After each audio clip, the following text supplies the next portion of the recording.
ரசூலுல்லாஹி ஸல்லல்லாஹு அலைஹி வஸல்லம் அவர்கள் சொன்னார்கள், நாம் வேதம் கொடுக்கப்பட்டதில் கடைசி சமுதாயம், தூதர் அனுப்பப்பட்டதிலும் கடைசி சமுதாயம், நம்முடைய சமுதாயம் இருப்பதில் கடைசி சமுதாயம்.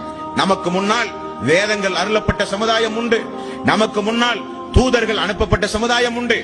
ஆனால் நன்மையுடைய இபாதத்துடைய விஷயத்தில் நாம் தான் எல்லோரை விடவும் முந்தியவர்கள் என்று ரசூலுல்லாஹி ஸல்லல்லாஹு அலைஹி வஸல்லம் அவர்கள் சொன்னார்கள். உண்மைதான். சனிக்கிழமை என்பது யூதர்களுடைய நாள், ஞாயிற்றுக்கிழமை என்பது கிறிஸ்தவர்களுடைய நாள், வெள்ளிக்கிழமை என்பது நம்முடைய நாள். நம்முடைய இபாதத்துகளுக்கு பிறகுதான், நம்முடைய வெள்ளிக்கிழமைக்கு பிறகுதான் யூதர்கள் ஆனாலும் நசாராக்கள் ஆனாலும் இபாதத்துடைய விஷயத்தில் நமக்கு பின்னால் தான் அவர்கள் வருகிறார்கள் என்று ரசூலுல்லாஹி ஸல்லல்லாஹு அலைஹி வஸல்லம் அவர்கள் கூறினார்கள். அப்படி மறுமை நாளில் இந்த சமூகத்தை சேர்ந்தவர்கள் தான் முதற்கட்டமாக விசாரித்து முதற்கட்டமாக சொர்க்கத்திற்கு அனுப்பப்படுவார்கள் என்றும் ரசூலுல்லாஹி ஸல்லல்லாஹு அலைஹி வஸல்லம் அவர்கள் கூறினார்கள்.